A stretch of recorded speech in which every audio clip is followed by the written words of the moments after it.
call case number CC36/2018, State versus Donald Pasha and Ali Kwali.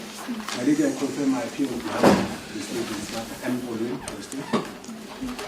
As a corporate, my lady, I confirm my appearance on behalf of accused number 1, I'm Advocate M.M. Apani. My lady, the court will recall previously that accused number 2 was not before court because he was sent to Delmas. We have since requisitioned him, but I understand that they had difficulties in bringing him again today. We also postponed the matter for legal aid to be present. Counsel from the legal aid is before court, who will represent accused number 2. So you are here for number 2? Indeed, my lady. My lady, I will also confirm that I've been furnished with all the discoveries, the indictment and the docket contents. I would appreciate that the next time this matter be finalized because it's a long outstanding matter. Indeed. So what's the arrangement? We have arranged a date for trial here in Middelburg, 24th of February 2020 to 6 March 2020 for trial. 6 March. So it's going to be 2 weeks. Correct. The date is suitable. Date suitable, my lady. Accused number 1 is out on bail. May I request that this bail be extended? Corporate.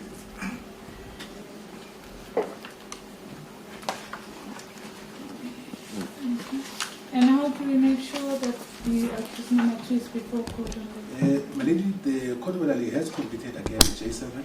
I have also informed the correctional services about the next court date, so they also have the date.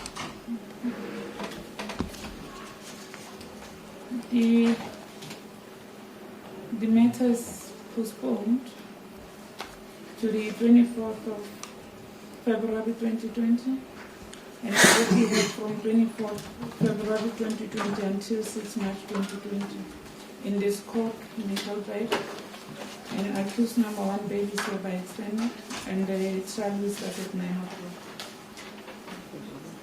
Remember, Rena Pasha, Malatoa Shutisha di 24, Eja February, Wara Otanki 2020, official Kala di 6 March, or Namara 2020, Tabili Tabanaka. When I was a little message, I have to show you the February 2020, and 9 that a royal form.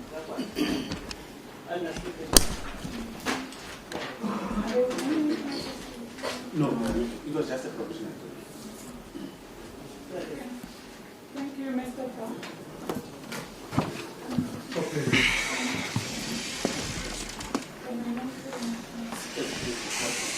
Just waiting for the court for that.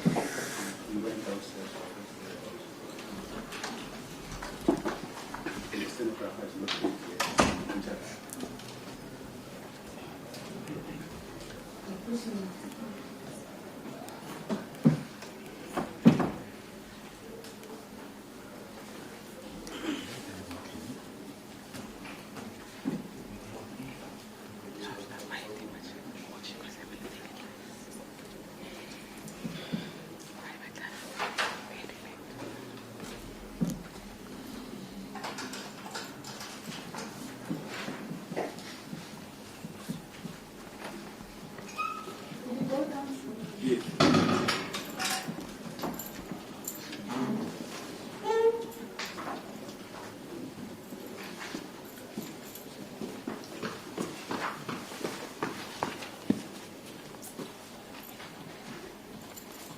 Thank you.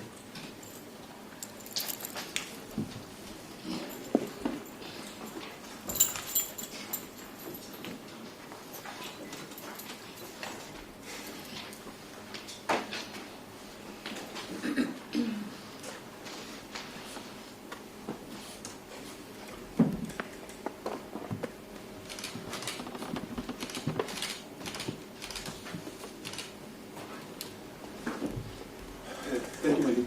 I beg you to call case number CC33/2019, State versus Zinhle Maditla. My lady, I confirm my appearance on behalf of the state in this matter and following for the state. Thank you. As a corporate, my lady, and I still appear for Ms. Maditla. Thank you.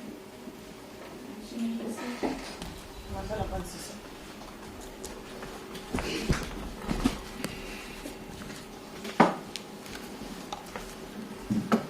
I'm going to hand down the sentence. Inkundla iyaqhubeka ngokuyisifunda kwisigwebo. On 9 September 2019, the accused was found guilty of 4 counts of murder, in that she murdered her 4 children, namely Zinhle Maditla, age 8 years, Blessing Maditla, age 7 years, Shaniqua Maditla, age 4 years, and 11-month-old Ethan Maditla. The facts show that there was premeditation on the part of the accused when she killed the children. Kanti-ke ngomhlaka 9 ngoSeptember ngonyaka ophezulu inkundla-ke ithuleke umangalelwa necala ecaleni okanye umangalelwa ubebhekene namacala amane amacala okubulala elokuqala liphathene nominenhle Maditla neminyaka 8 owesibili nguBlessing Maditla weminyaka 7 bese-ke uShaniqua Maditla oneminyaka 4 bese-ke kube ngu-Ethan Maditla-ke lo benezinyanga ezishumi-nane kanti-ke ubufakazi okanye amaphuzu akhona lapha okwenkundla abonisa ukuthi konke lokhu kuhleli. At the time of the commission of these offenses, the accused was involved in a love relationship with one Mr. Mfanafuthi Shongwe, the father of Blessing and Ethan, the children in counts 2 and 4 respectively. They were staying together with the 4 children in a rented room in Clarinet in Emalahleni. Mr. Shongwe moved out of the rented room to stay at his parental home. On 27 December 2018, the accused decided to visit Shongwe and find out why he did not buy the children any food or clothes for Christmas. Upon arrival, she found Shongwe's girlfriend in his bedroom. She confronted Shongwe, who blocked her in from entering to the bedroom. Upon confrontation, Shongwe could not further provide any reason why he left without buying clothes and food for the children for Christmas.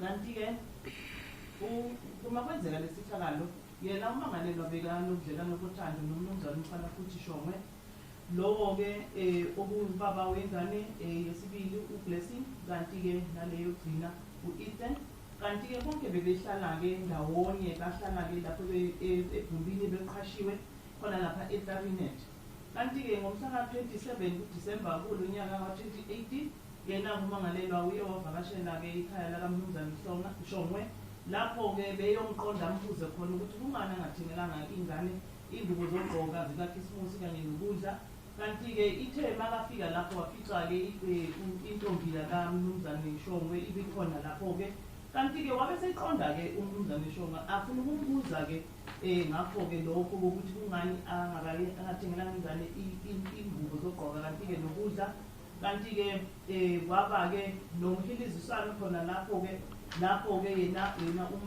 umangalelwe befuna-ke ukungena-ke kulela gumbi lapho kunale ntombi kepha umnumzane Shongwe yena bemvimbela ukuthi-ke enze njalo ithe makambuza-ke isizathu ukuthi kungani engenzanga njalo kuthengele ingane ukudla nengubo zogqoka-ke zange amnikeze isizathu ukuthi kungani angenzanga njalo. She felt hurt and betrayed, then took Ethan and left Shongwe's place. On her way home, she noted a lady selling the red poison, popularly known as Khalipirimi, and that is when the suicidal thoughts crossed her mind. She then bought the poison for 10 rands with the intention to kill herself and all her children. At home, she mixed the poison with acha. She then served the acha and bread to the 3 older children. She also ate a portion of that meal. She then mixed the remainder of the poison with yogurt and smeared it on her breast and thereafter breastfed the little Ethan. This poison is recorded in the medical legal post-mortem examination report as the cause of death of all the 4 children. Kanti-ke Yena-ke umangalelwa ithe besuka laphana ekhaya likaMnumzane Shongwe kuba ngumuntu-ke olimele-ke emoyeni kanti-ke ezizwa sengathi-ke yena-ke uMnumzane Shongwe akathembekanga kuye kanti-ke wabesethatha-ke u-Ethan lo beneminyaka ezu-11 wabese beyaphuma-ke bahamba kanti-ke ithe makasedolobheni yilapho-ke ebone khona-ke umama Mbe bethengisa-ke wona-ke lo shevu wamagundane lapho-ke ayakhona kuye lapho akhiphe khona u-10 rand wabesethenga-ke lowo shevu loyo ngoba-ke yilapho-ke kuye ithe makasahleli yilapho kuye kwafika khona le ngqondo lezi zokuthi-ke enze isenzo esinjengalesi kanti-ke wathatha-ke bona lokuthi okanye lo shevu wahamba nawo endlini ithe makafika-ke wase uquba-ke ne-atsha wabesenikeza okanye ephakela-ke ingane zakhe lezi zindala isinkwa kanye nayo lo atsha lona-ke oqubele nawo lo shevu kanti-ke lo shevu lo ithe abodokotela benza-ke uphenyo okanye kwenziwa kuhlolo lwesidumbu imibiko-ke evele lapho ukuthi-ke zona lengane lezi lo shevu lo nguwo owadala ukufa kwale ngane ngoba uye wathatha-ke ngisho-ke okuye kwasala-ke kwalo shevu wabese ugqoba-ke emabeleni wakhe lapho-ke wancelisa khona lo omncane weminyaka ezishumi nayo. Ms. S.R. Msiza, a probation officer, prepared a pre-sentence report at the instance of the accused person. She interviewed the mother of the accused as well as her aunt. She further interviewed all the 3 fathers of the 4 deceased children. In the main, she indicated that the father of the other 2 children did not have contact with the children, as Mr. Shongwe did not approve of them having any contact with them, and he undertook to look after the children and gave them emotional as well as financial support.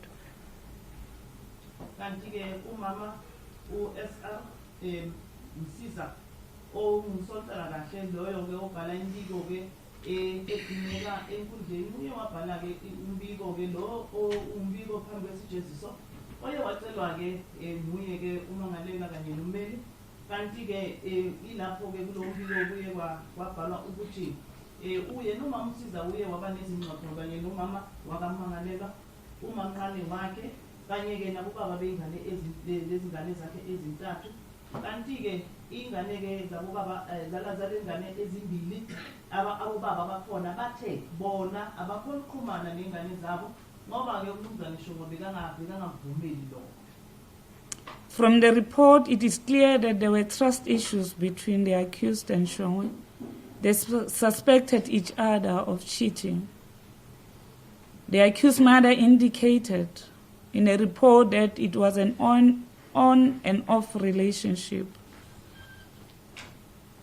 Kanti-ke uma usubuka-ke wona lo mbiko-ke obhalwe ngumama uMsiza bekusobala ukuthi kukhona-ke izinkinga ebeyikhona phakathi kwakhe umangalela kanye noMnumzane Shongwe zokungathembani kulo budlelwano babo bothando ngoba-ke omunye-ke obexabangela omunye ukuthi-ke wenza-ke kunobunye ubudlelwane ngaphandle kwalokho ebebenabo kanti-ke umama wakhe umangalelwa uye wabeselikela umama uMsiza ukuthi-ke ubudlelwano babo laba ababili kubudlelwano oqhubekayo isikhashana bese-ke sekuyaphela bese kuyaqhubeka futhi.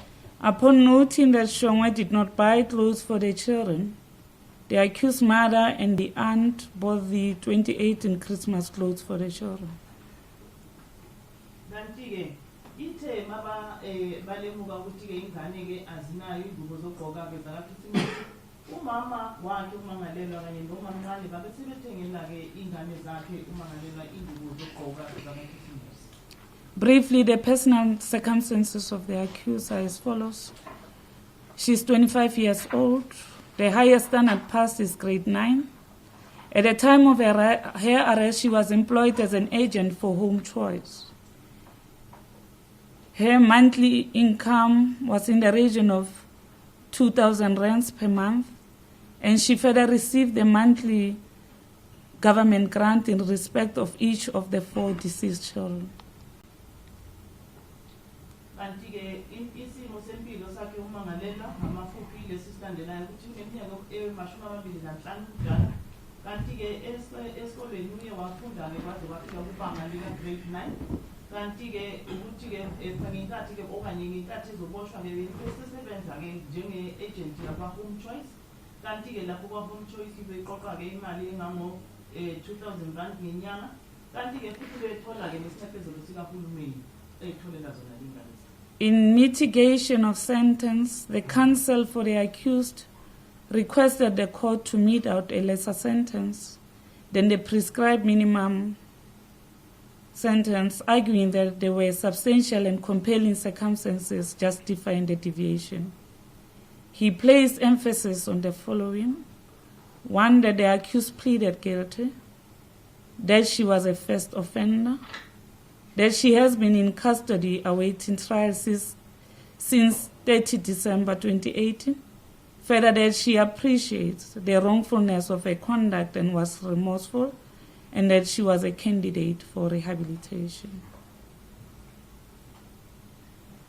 Kanti-ke umeli wakhe umangalelwa uye wabesecelake ecelela yena umangalelwa ushwele lana phambi kwenkundla lapho bemqalela khona ukuthi-ke inkundla-ke ingamnikezi isigwebo esishicilelwe okanye esilotshwe phansi ngokomthetho efaka ukuthi-ke imnikeze sona kepha-ke wabesecela ukuthi inkundla inikeze isigwebo esingaphansi kunaleso kanti-ke esho-ke ebhekise-ke kulokhu okulandelayo esho ukuthi-ke yena umangalelwa zangamoshela inkundla isikhathi uye wavele wavuma-ke wawavuma amacala kanti-ke futhi-ke umuntu oqala ukuphambana nomthetho lokuthi-ke lokho-ke evalelwe kusukela ngomhla ka-30 kuDisemba 2018 lokho-ke lindelwe ukuthi iqala likhulunywe kanti-ke nokuthi uyamukela iphutha alenzile nokuthi-ke yena umuntu oyisolayo ngakho konke lokhu akwenziwe. On the other hand, the state called for the minimum sentences as prescribed, maintaining that there was no justification for the deviation as contended for by the defense. Kanti-ke kwelinye ihlangothi yena kumshushisi ubecela-ke inkundla ukuthi-ke inikeze umangalelwa isigwebo-ke njengoba-ke silotshiwe ngokomthetho futhi-ke ngoba-ke ethi akukho sizathu esingenza ukuthi-ke mhlawumbe inkundla-ke inikeze isigwebo singaphansi kunalesi-ke esilotshwe phansi. The accused has been convicted of serious crimes. In terms of Section 51(1) of the Criminal Law Amendment Act 105 of 1997, each of the 4 counts attract a minimum sentence of life imprisonment, unless substantial and compelling circumstances are present, justifying a departure from the mentioned prescribed minimum sentences. Kanti-ke wonke la macala umangalelwa-ke athole necala kiwo kumacala anzima kakhulu kanti-ke isigamu encwadini zomthetho Section 51 lapho-ke ku-Criminal Law Amendment Act lapho ku-Act 105 1997 uthi-ke isigwebo-ke esimfanele kufanele ukuthi kube isigwebo-ke sempilo yakhe yonke ejele kiyo wonke-ke lelinye nelinye icala ngaphandle kokuthi inkundla-ke ithole-ke kunezizathu-ke ezikhethekile ezizoyiphoqa ukuthi-ke ithukehlisa isigwebo kunalesi esilotshiwe ngokomthetho. The accused admitted the commission of the offences. She took the decision to kill the children after a fight with her boyfriend, Shongwe. She was heartbroken and felt rejected by Shongwe, who insulted her in front of his girlfriend. From Shongwe's place to her home, she had to take 2 taxis, each ride for about 10 minutes.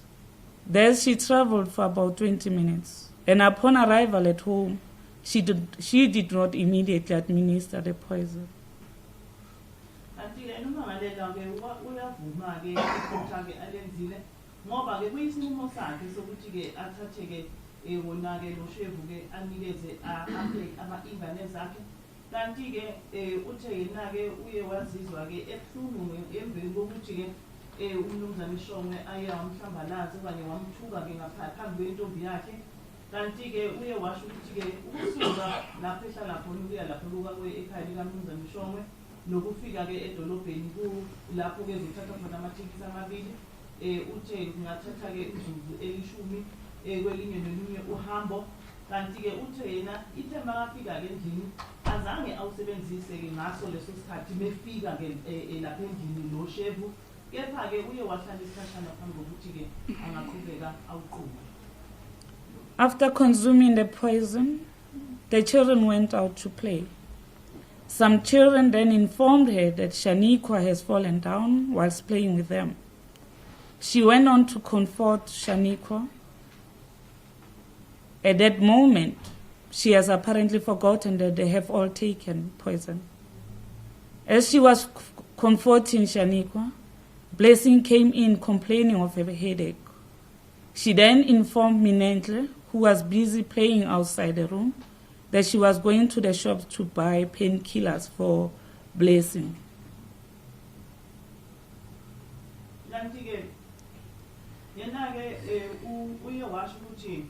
Ithe ingane mayiqeda ukudla ke lokudla ke okuqubene okuqutshwe nalo shevu ziye zahamba ke zayodlala ngaphandle. Kanti ke uye wabe seyaziswa ke ngezinye ingane ukuthi uShaniqua uwile ngaphandle. Kanti ke uye wahamba ke wayolanda uShaniqua lapho bemduduza ke ukuthi makathule. Kanti ke uyasho ukuthi yena ngaleso sikhathi bese khohliwe ukuthi uyo wanikeza ke ingane zakhe wona lo shevu.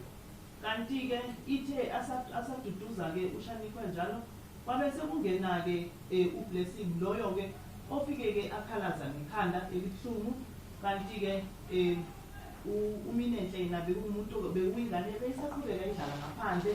Ithe bangaphuma ngabe setshela ke ukuthi uMinenhle ukuthi ngiyabuya ngisayothenga ke amaphilisi okudambisa inhlungu lapha ke esitolo ethengela yena uBlessing. This contradicts her evidence as contained in a plea explanation, wherein she stated that after a while, all her children complained to her that they were not feeling well, and then they were having severe headaches. And she then told them to lie on the bed.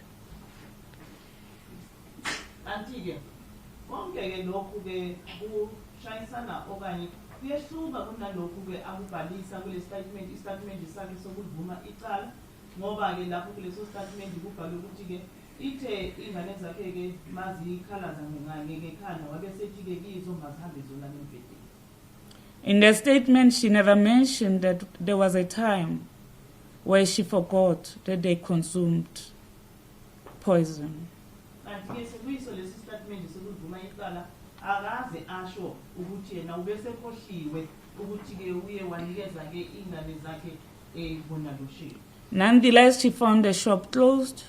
On her return, she found all the children asleep. She then went outside.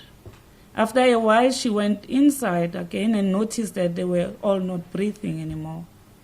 Again, she opted to go and sit outside the room, hoping that the poison that she consumed will start taking effect on her.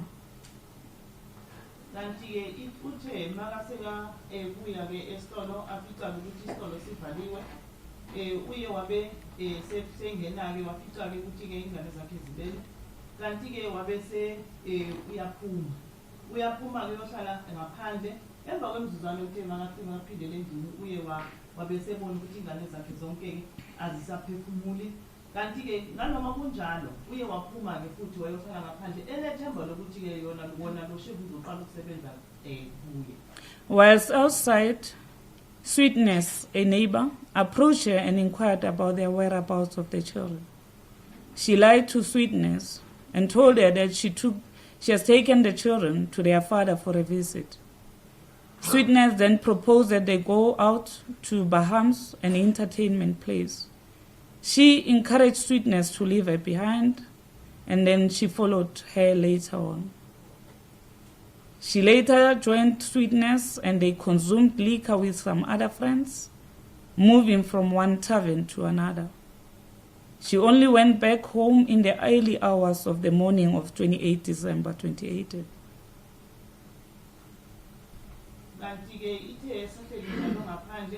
Wabese kufika ke umakhelwane wakhe ngegama lika Sweetness loyo ke oye wambuza ke ngengane ukuthi ingane zikuphi wabese esho yena ke eqambela ku Sweetness amanga athi ingane zivakashele ubaba wazo kanti ke yilapho ke yena ke umakhelwane uSweetness ayasho ngoza khona ukuthi ke kungaba njani ke siyikhiphe siye lapha ke eBahamas entertainment okanye indawo indawo yokuvakashela lapho ke bethe khona ungahamba wena mina ngizokulandela kanti ke uye wagcina ke semlandelena ke uSweetness lapho ke beye bahamba ke bavakashela abangani abaka Sweetness lapho ke baye bahlala baphuza ke uphuzo ke oludakayo kanti ke bahamba ke belokhu ke bengena ke bephuma ke bavakashela kamathaveni ahlukile wabesegcina ke sebuyela ke lapha ke egumbini lakhe ngentathakusa yangomhla ka 28 December. The children were still not breathing. It was at this point that she started regretting her actions. She used a wet cloth to wipe their faces, to clean some whitish liquid coming out of their mouth. She then covered them with a blanket as she noticed that they were cold when she touched them. In a plea statement, she mentioned that she could not stay in the house and face what she has done, and she then resorted to alcohol, which is contrary to what she testified to in mitigation, wherein she testified that she spent the whole day with the children, hoping that they would wake up.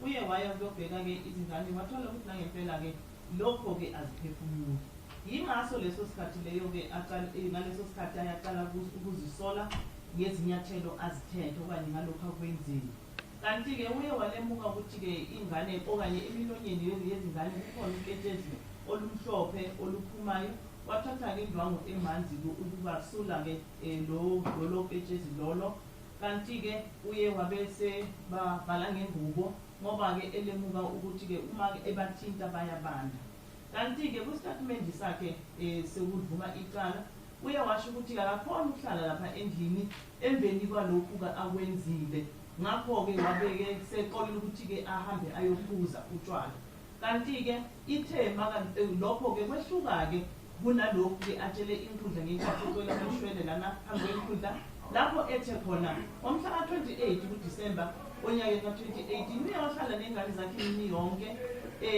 enalethemba lokuthi ke zizawuvuka okanye zizawuphila. On 29 December 2018, she went back to Shongwe. She informed him that she was on her way to Johannesburg to visit her father and leaving the children behind. She has locked the children in the room and gave Shongwe a key to the room and asked him to check on the children. Again, she went on a drinking spree till the following day, that was on the 30th of December. And on the day of the 30th December, she bought herself some red poison with the intent to drink it at Vuse's place. On her way to the police station to report the offenses, her mother and Sweetness called her to inform her that there were flies all over her room and pleaded with her to come back home. Ngomhla 29 kuDisemba uye waphindela waya lapha ke ekhaya likaMnumzane Shongwe lapho ke efike watshela uMnumzane Shongwe ukuthi yena uyahamba uyovakashela ubaba wakhe eGoli kanti ke wabesesho ukuthi ke ushiya ingane emuva kanti ke ingane zikhona uyikhele lapha egumbini lelo beliqhashile kanti ke wabesenikeza ke uMnumzane Shongwe ikhiya ukuthi ke avame ke ukubabheka okanye ukuyobavusela kanti ke wabe sehamba ke uyaqhubeka ngawo ke ukuphuza ke utshwala kanti ke ithe makungumhla ka 30 kuDisemba wabese ezithengela ke omunye ushevu wamangundane lowo ke ebesosa ukuthi uzohamba ayokudla ke alapha kaBovusi kanti ke ithe makasendleleni eyake epolice station ukuyozimikisa kanti ke ilapha thole khona ucingo oluvela kuma wakhe noSweetness lapho ke bebemtshela ukuthi ke la igumbini lakhe igcwele impungane abuye bebemtshela ukuthi makabuye From the evidence, it is very clear that the accused had ample time to reflect and compose herself.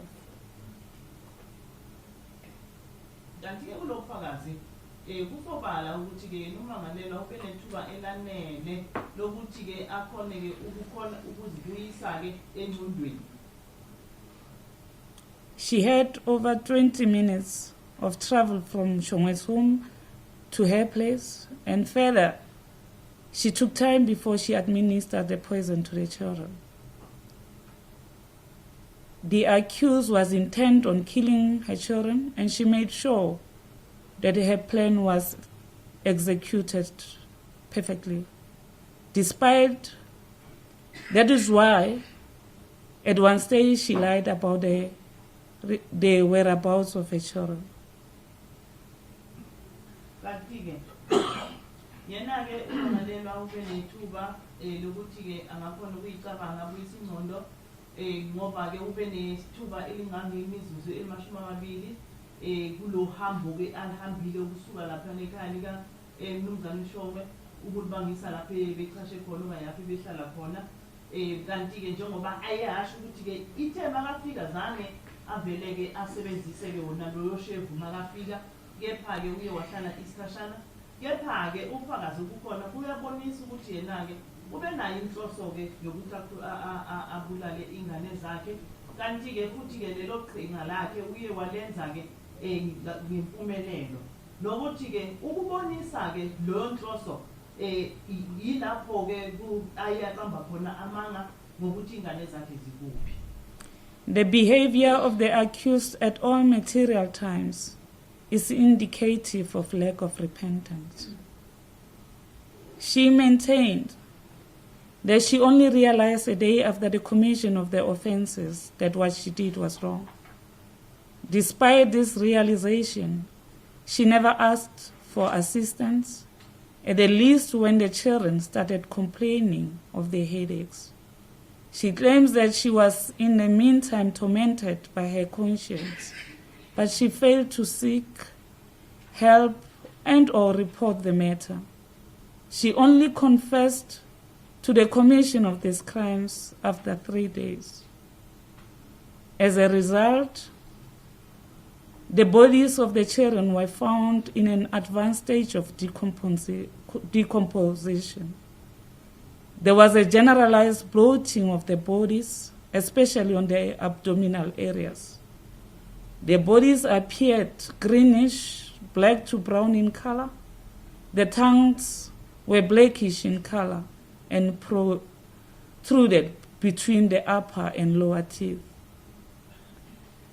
Kanti-ke uyiphatha kwakhe okanye ukwenza kwakhe ummangalelwa akukhombi-ke ukwenza ngomuntu-ke ebefuna-ke usizo ngoba ithe makaqeda ukwenza lokho-ke usuku olulandelayo eselemukile konke-ke lokhu akwenzile, usuku olulandelayo zange kube umuntu-ke ofuna-ke usizo afuna usizo okanye aqele okanye akhulume nomunye umuntu, kepha-ke uye wahlala kwaze kwaba izinsuku ezintathu lapho-ke imizimba yabo yazo lezi ngane ibitholakele-ke siyonakala, kanti-ke beyinemibala yokubahlaza, okunye kuba mnyama, okunye kube brown, kanti-ke amalimi wale ngane amalimi-ke amnyama lawo-ke bephuma-ke emlonyeni phakathi kwamazinyo wangaphezulu nawangaphansi.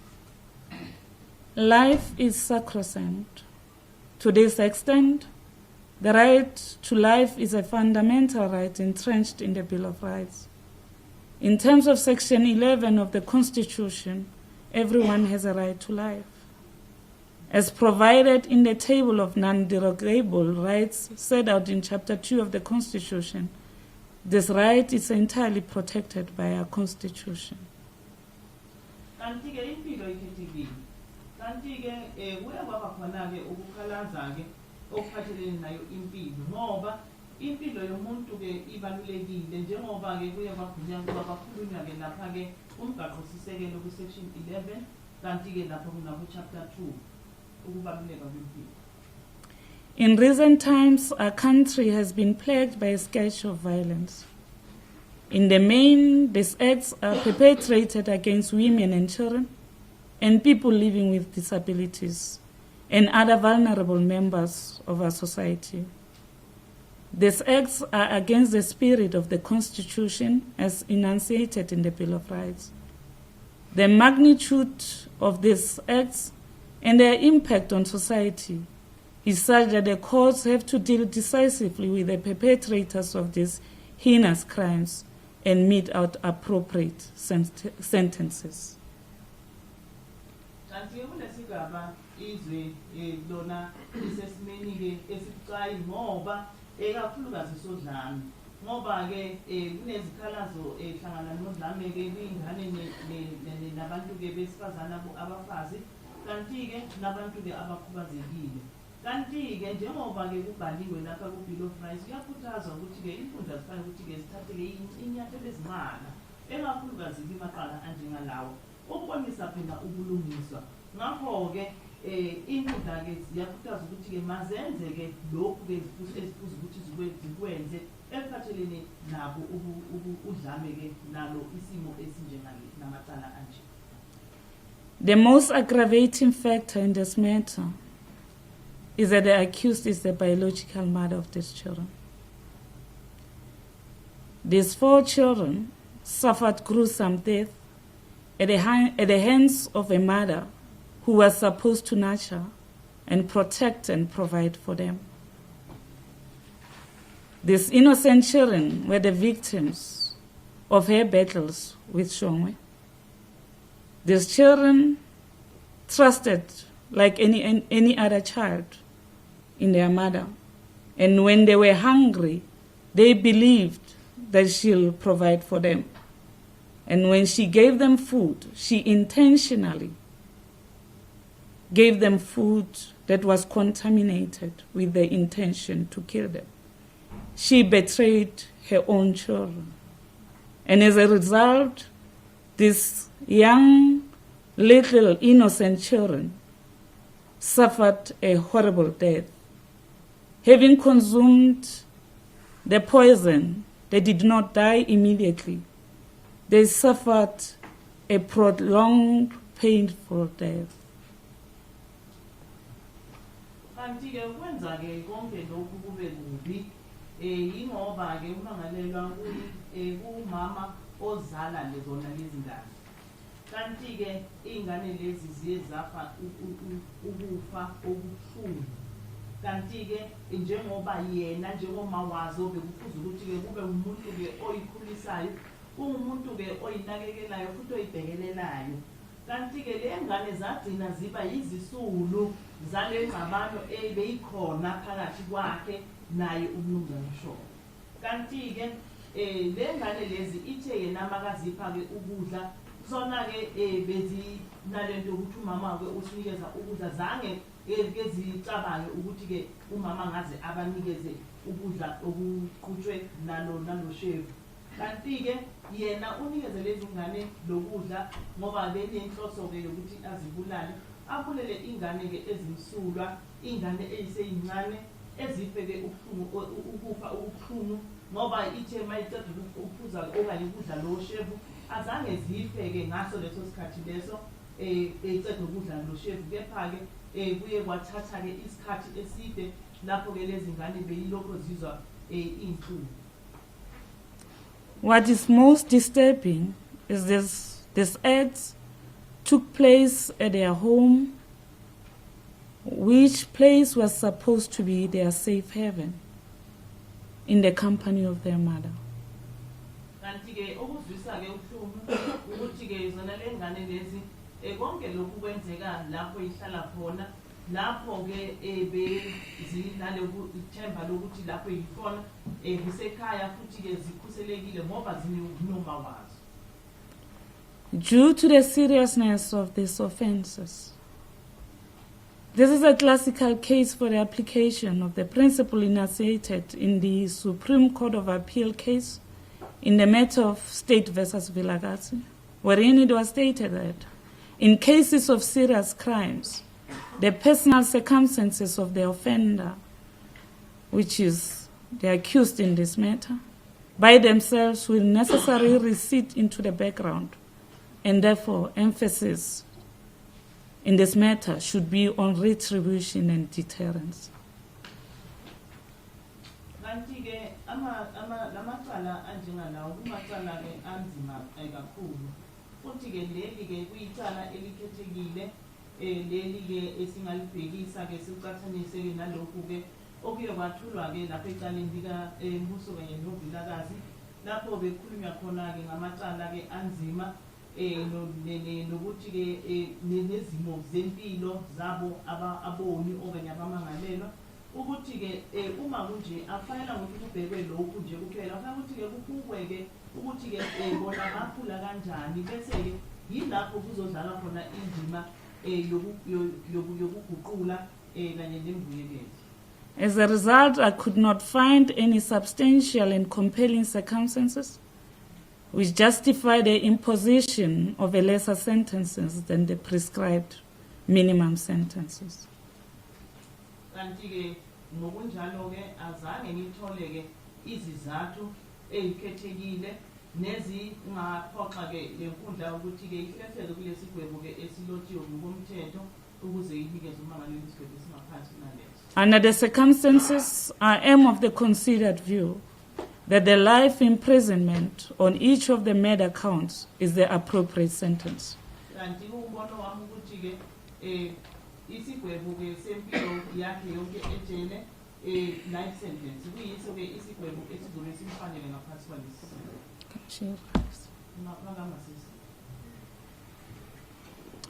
In the result, I sentence the accused as follows.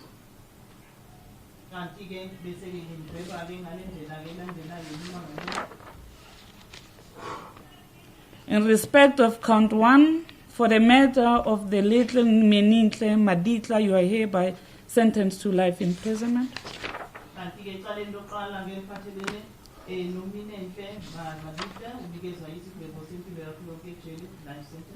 Count 2, in respect of the matter of the little Blessing Maditla, you are hereby sentenced to life imprisonment.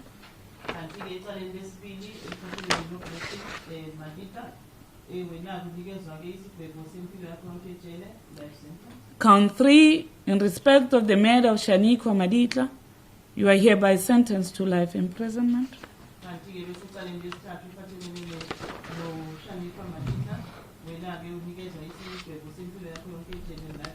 Count 4, in respect of the matter of the little Zinhle Maditla, you are also sentenced to life imprisonment.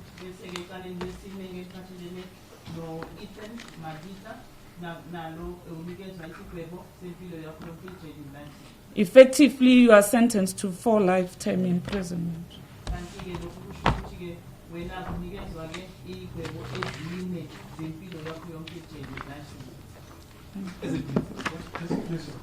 The court will then adjourn.